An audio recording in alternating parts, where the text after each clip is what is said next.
dirasakan, yang ketiga di bagian mata, di area mata itu sering banget ngerasain karena malam hari itu cahayanya itu redup ya teman-teman semuanya, itu tuh biasanya ngerasain penglihatannya itu jadi sedikit buram atau nggak nyaman.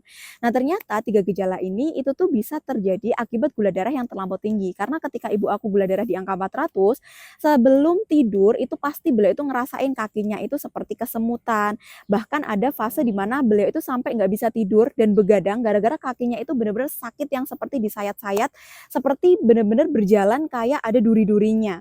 Nah, padahal sebenarnya suhu tubuh lainnya itu normal, tapi bagian kakinya aja yang ngerasain panas yang berlebihan. Nah, ternyata kita ketika konsultasi itu namanya neuropati diabetes, yang ini terjadi akibat adanya kerusakan syaraf yang ada di bagian kaki. Nah, akhirnya diresepkanlah untuk pemakaian obat generik.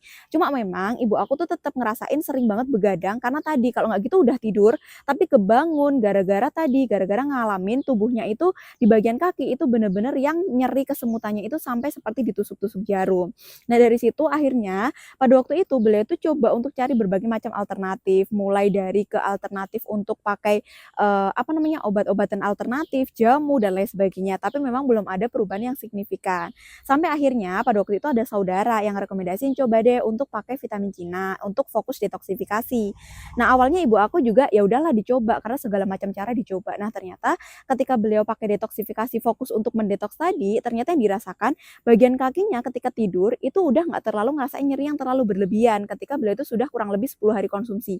Dilanjutlah beliau konsumsi dan ternyata ketika cross check 1 bulan, ketika kontrol, gula darah beliau itu juga lumayan turun. Jadi yang tadinya itu mentok di angka 280 meskipun sudah pakai obat generik, sudah jaga pola makan, sudah olahraga, tapi tetap mentok di angka 280, itu tuh bisa turun di angka 230-an.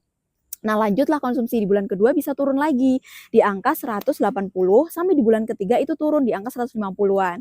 Nah, ternyata di bulan ketiga beliau itu juga udah nggak ngerasain keluhan kebangun malam hari karena pipis, kebangun malam hari karena kesemutan itu udah nggak dirasakan lagi. Karena ternyata memang kita itu untuk penderita diabetes harus fokus diperbaiki dari yang bermasalah. Salah satunya kalau misalkan tadi kita itu ada permasalahan di neuropati ya diperbaiki di bagian neuropatinya yaitu syarafnya diperbaiki di detox agar syarafnya itu bisa bekerja dengan normal lagi. Nah, jadi buat teman-teman yang ngerasain gejala-gejala ini di malam hari, coba deh untuk segera diperiksakan atau segera melakukan penanganan yang tepat karena khawatirnya kalau tidak segera ditangani, gulanya makin naik, nanti itu tuh bisa menuju ke komplikasi.